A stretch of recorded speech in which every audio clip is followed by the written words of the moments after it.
The barren land of New Arizona stretched endlessly with cracked soil and sand dunes.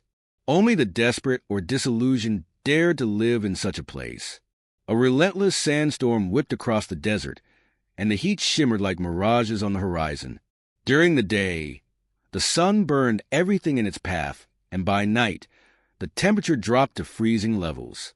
Ethan Pierce had learned to embrace isolation.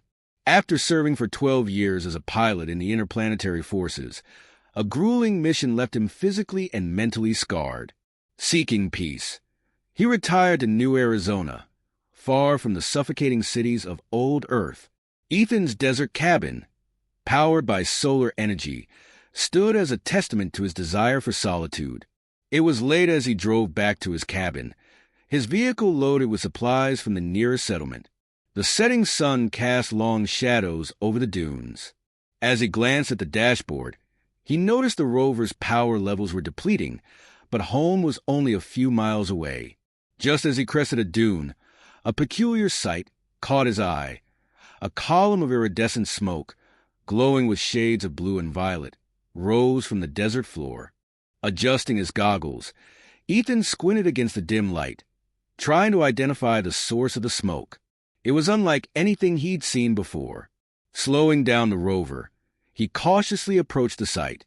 The smoke emanated from a crashed ship, its hull scorched and dented. As Ethan neared, he noticed the ship was small and sleek, its design unfamiliar. Its surface was smooth and aerodynamic, unlike any Earth-made vessel he'd ever encountered. On its side was an emblem of a bird-like creature that shimmered faintly amidst the twisted metal. Nearby, a cloaked figure struggled to stand. The figure took one step before collapsing onto the sand, parking his vehicle at a safe distance. Ethan approached with caution, his hand resting on the holstered pistol at his side. The figure lay motionless, its chest rising and falling weakly. The cloak covered most of its body, and its helmet looked far too advanced to be of earthly origin. Without hesitation, Ethan knelt beside the stranger and checked for vital signs. He found a faint pulse and noticed labored breathing. Carefully, he lifted the figure and carried it to his rover, placing it gently in the passenger seat. As he drove back to his cabin, Ethan glanced at the mysterious figure. Its attire and helmet were peculiar, the visor completely opaque, hiding its features. The cloak appeared to be made of strange fibers that shimmered like liquid metal. "What kind of trouble have you gotten yourself into?" Ethan muttered as he navigated the treacherous dunes. When Ethan finally reached his cabin, he quickly carried the figure inside and laid them on his cot. Inspecting the helmet, he searched for a way to remove it. After several cautious attempts, he found a locking mechanism at its base and managed to release it. The helmet slid off, revealing the face of a young woman. Her features were otherworldly. Her skin had a faint purple hue. Her eyes were larger than human eyes, with irises that shimmered like molten gold, and her hair glowed faintly with bioluminescent strands, casting a soft light over her delicate features. "Well, you're definitely not from around here," Ethan murmured. He fetched some water and gently dabbed her forehead with a cloth.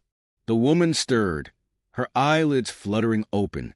Her golden eyes focused on Ethan with a mixture of confusion and caution. "Who are you?" she asked, her melodic voice struggling with unfamiliar English phonetics. Ethan Pierce," he replied softly. "I found you in the desert." She winced as she sat up with difficulty.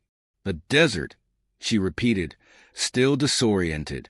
"My ship, it's wrecked," Ethan interrupted gently. "But you're safe here. Who are you?" The woman hesitated before replying. "I am Princess Kayla of the Elorian dynasty. I was being pursued by hostile forces and crashed on your world." "A princess?" Ethan raised an eyebrow. "Well, Your Highness, who are these hostile forces?" "The Orskins," she said urgently.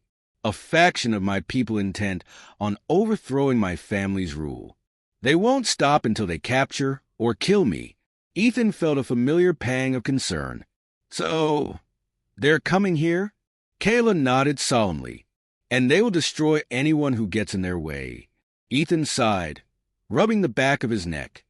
He had left a life of conflict behind, but the determination in Kayla's eyes stirred something in him.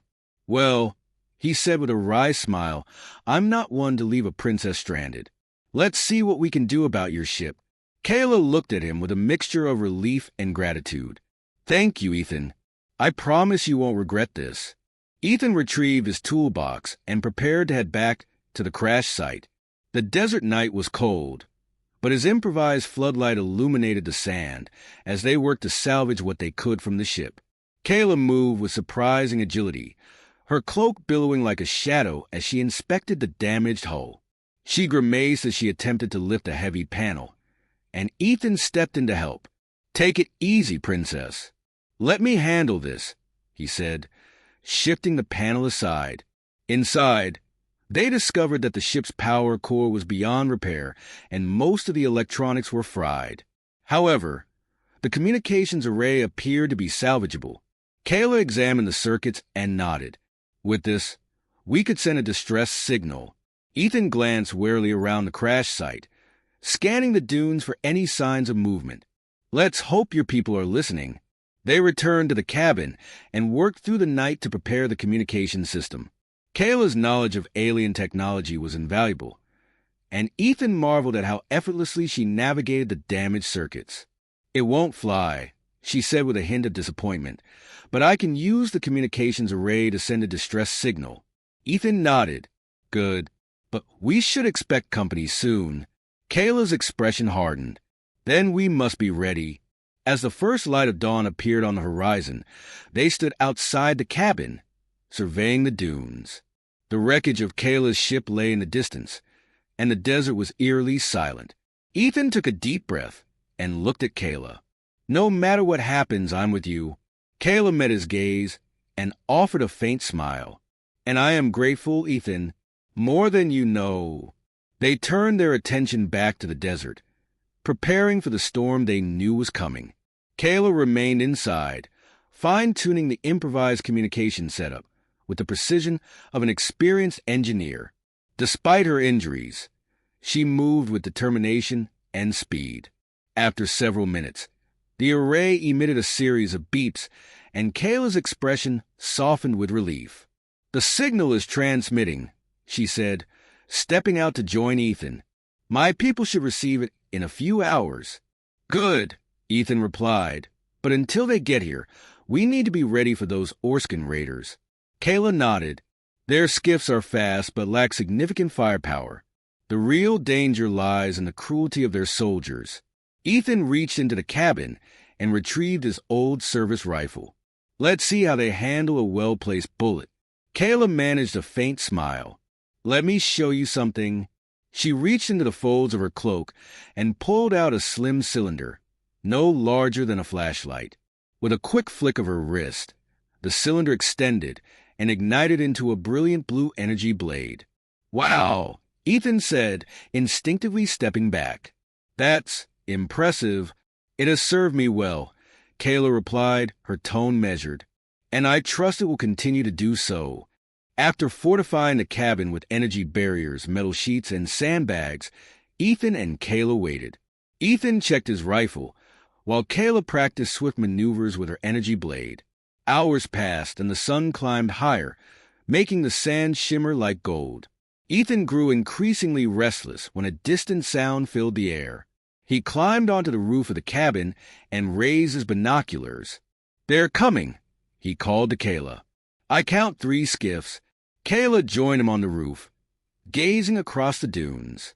The Orskin skiffs were sleek and black, cutting through the desert like sharks. As they approached, Ethan noticed the distinctive red symbols painted on their hulls.